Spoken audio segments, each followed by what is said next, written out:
Hi, you amazing children of God. I'm so glad you've joined me again. This Sunday, Pastor Paul had 2 lessons. Last Wednesday, I dropped a video about the gospel lesson, and today we're going to look at a story about Ezekiel, the prophet. But we start with our Faith 5 sharing, right? Share, read, talk, pray, bless. So let's share. What are your highs and lows today?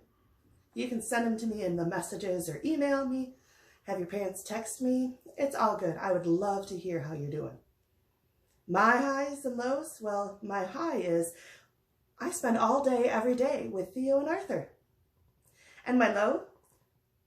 I spend all day, every day with Theo and Arthur.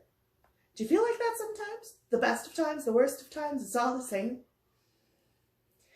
All right, well, to read, we usually read our story from the Spark Story Bible. And you see I've got my Bible and my water and my candle, my cross and my little altar cloth here. And when I went to our Spark Story Bible, it doesn't have the story about Ezekiel. So I'll just have to tell you, in brief, what the message was about. You see, God shows Ezekiel, a prophet, a pile of bones in a valley. And God asks Ezekiel, can these bones come to life? And Ezekiel, being a man of God, says, God, only you know if they will come to life.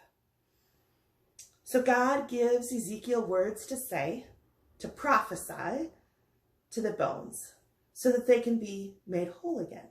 And so skin and muscle and veins and tissue form onto these bones and they collect together to form bodies again. But they're not alive.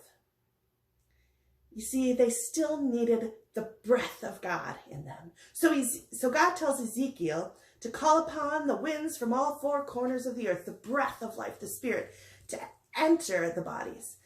And only then do they become full of life. Now that story isn't probably one we've talked about before. Maybe you've heard it. But that story is reminiscent of that creation story from chapter 2 in Genesis, where God makes Adam and then breathes the breath of life into him. Breathes the air, the life into Adam, and Adam becomes alive.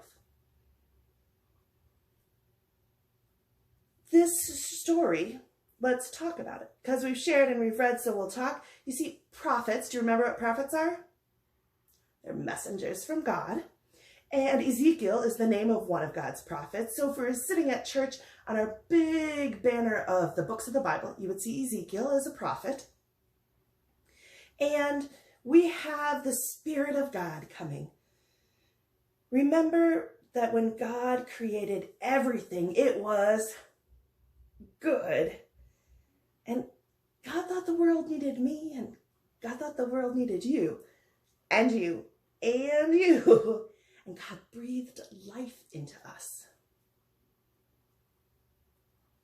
We have the Spirit of God in us that brings us and gives us life. Ezekiel is a story like that, where the dead bones are given new life. The story of Lazarus with Jesus in the New Testament.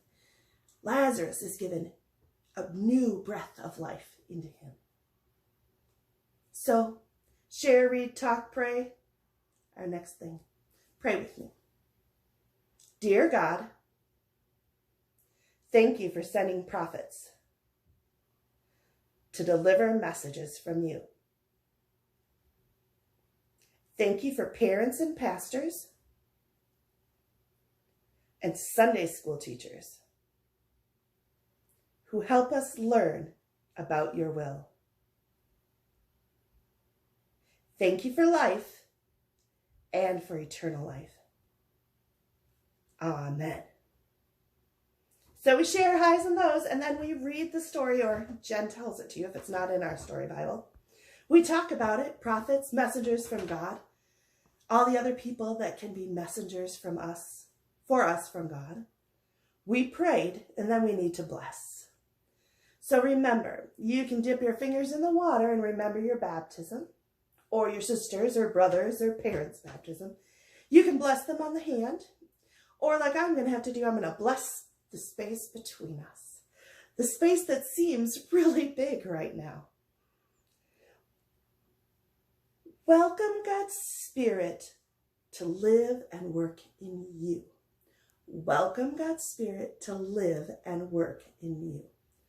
Welcome God's Spirit to live and work in you.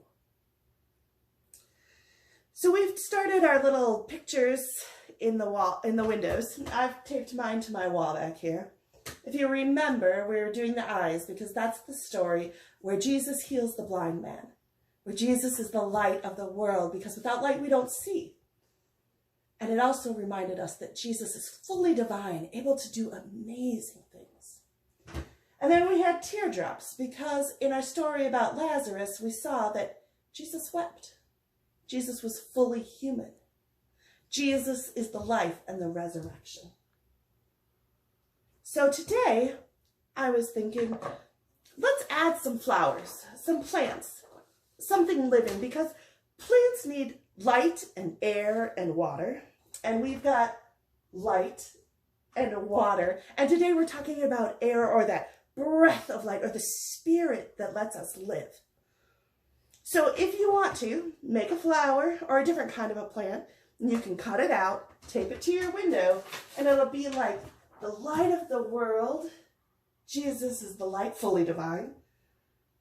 The water that we need, and that reminds us that plants, also us, living things, need air, need the Spirit around us in order to survive, in order to really live. I'd love to see pictures of what you make. And I'm really, really glad that you joined me today. May the peace be with you.